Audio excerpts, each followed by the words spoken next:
জনরব media, জনতার কথা বলে। নমস্কার, জনরব মিডিয়া থেকে শুক্লা গাঙ্গুলি। 29শে সেপ্টেম্বর 2024 লেকটাউন মুক্ত মঞ্চে বিস্ময়ের সঙ্গে দেখছিলাম ছোট্ট শিশু কিভাবে তার দেহের যে কলাকৌশল অবলীলায় দেখিয়ে যাচ্ছে। তার কোনো ভাবনা চিন্তা নেই, সুন্দর করে শিখেছে। তখনই মনে হলো পরম্পরা, ঐতিহ্য, নিষ্ঠা বাড়িতে থাকলে শিশু সব কিছুই শিখবে। আর একটা কথা না বললে ভুল হবে, এই শিশুটিকে দেখে অনেক শুভ শক্তি জাগ্রত হলো, যা পথ চলতে সাহায্য করবে।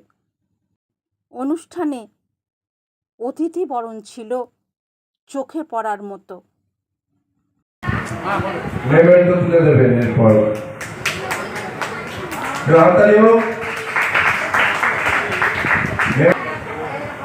অযোধ্যা সেখানে স্মৃতিতে থাকুক আমাদের এই ছবি সবাইকে নিয়ে।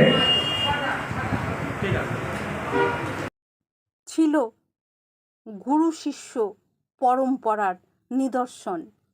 গুরু কিভাবে তৈরি করেছে শিষ্যকে, তার নমুনা।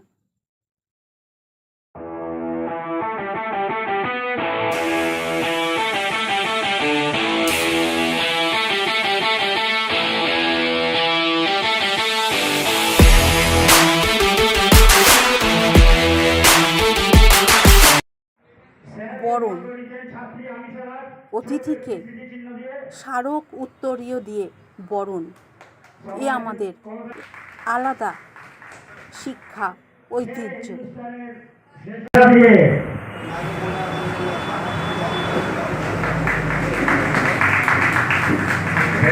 হিন্দুস্তানের মেধাবী বরণ করে নিচ্ছেন স্যারকে।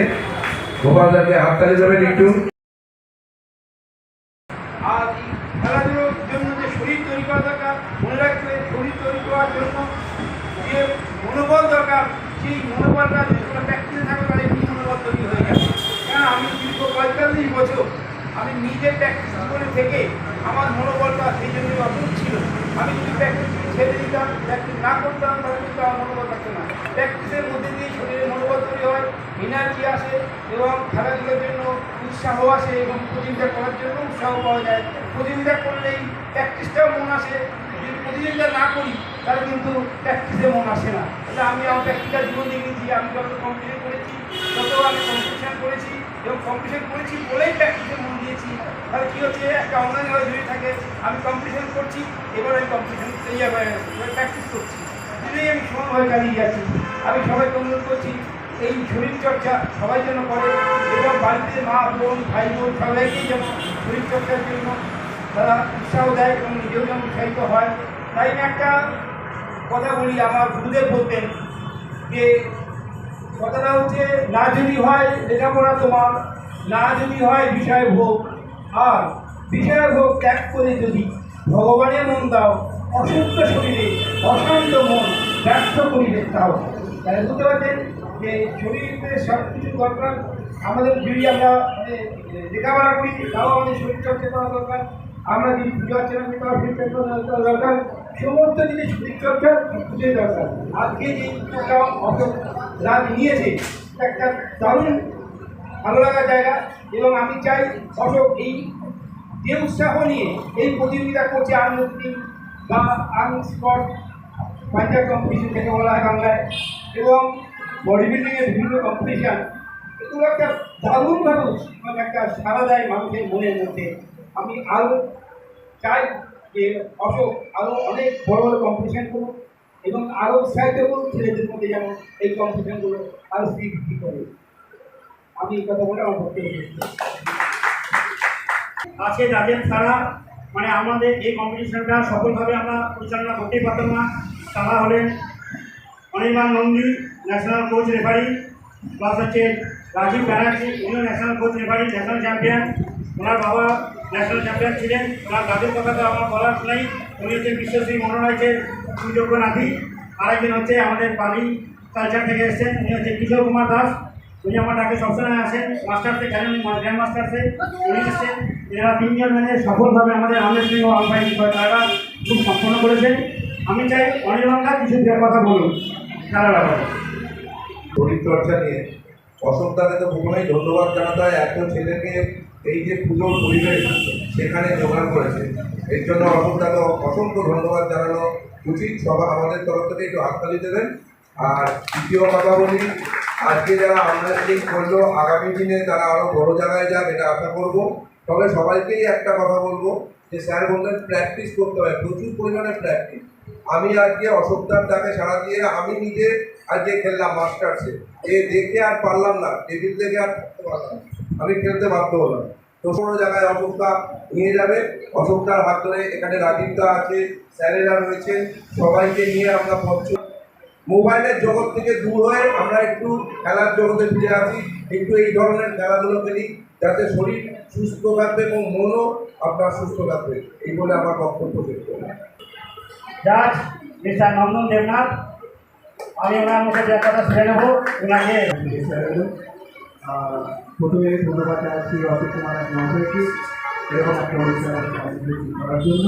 সেখানে শুভেচ্ছা এবং অভিনন্দন জানাই তার সহকর্মী যারা উপস্থিত আছেন, আমার বড় মিত্র সকলকে অনেক ধন্যবাদ। ঠিক আছে, আন্তরিক অভিনন্দন শুভেচ্ছা। এখানে প্রতিযোগিতায় অংশগ্রহণ করছে সকল অনুশীলনকারী এবং অনুশীলনকারীদের। আগামী দিনে উজ্জ্বল ভবিষ্যৎ কামনা করছে তাদের জন্য। আর সেই সাথে অশোকরা তেমন একটি উদ্যোগ নিয়ে থাকে প্রত্যেক পায় যে এখনকার বাচ্চা কাচ্চারা প্রত্যেকেই মোবাইল অ্যাডিকশান, ফেসবুক, হোয়াটসঅ্যাপ, ইনস্টাগ্রামের মধ্যে যুক্ত থাকে। মাঠে জিমে খুব কম বাচ্চারাই আছে। আর সেই সাথে দুদিন পর পর আর্ম রেসলিং, সেই সাথে বডি বিল্ডিং, ফিটনেস, এটা একটা খুব ভালো উদ্যোগ। তো আমি তাকে অনেক পুলিশ জানাই যে এত সুন্দরভাবে একটা অনুষ্ঠান অর্গানাইজ করে প্রত্যেকবার সব বাচ্চাদেরকে এখানে একত্রিত করে। কারণ বাঙালির সবথেকে বড় অনুষ্ঠান হচ্ছে দুর্গা পুজো, সামনে দুর্গা পুজো। সেই দুর্গা পুজোর উপেক্ষা করে আজ এত সুন্দর একটা প্রোগ্রামের আয়োজন করেছে। আমি অনুষ্ঠানে আসতে পেরে খুবই আনন্দিত। আবারও সকলকে অসংখ্য ধন্যবাদ।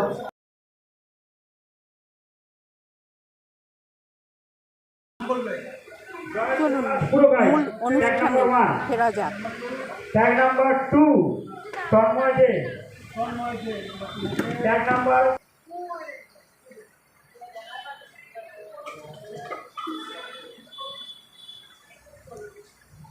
দেখো মেয়েরা এখন করো সবাই,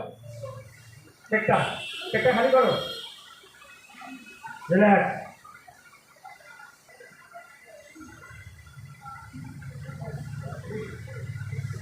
Relax.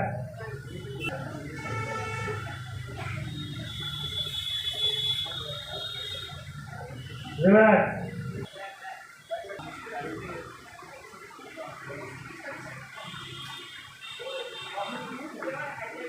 Relax. সবাই দেখো যাদের সেটিকে একটু ঘুরে নাও। চলো রিল্যাক্স, চলো side of leg.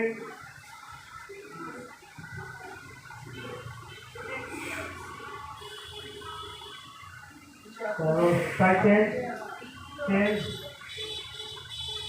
change, I'm going to side second one.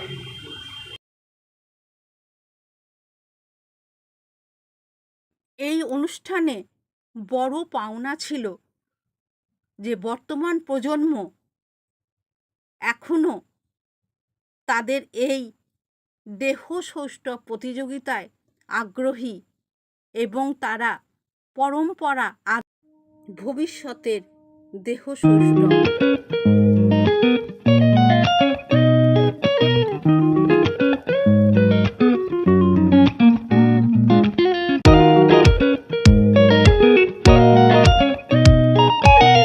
আপনারা দেখছেন জনরব মিডিয়া।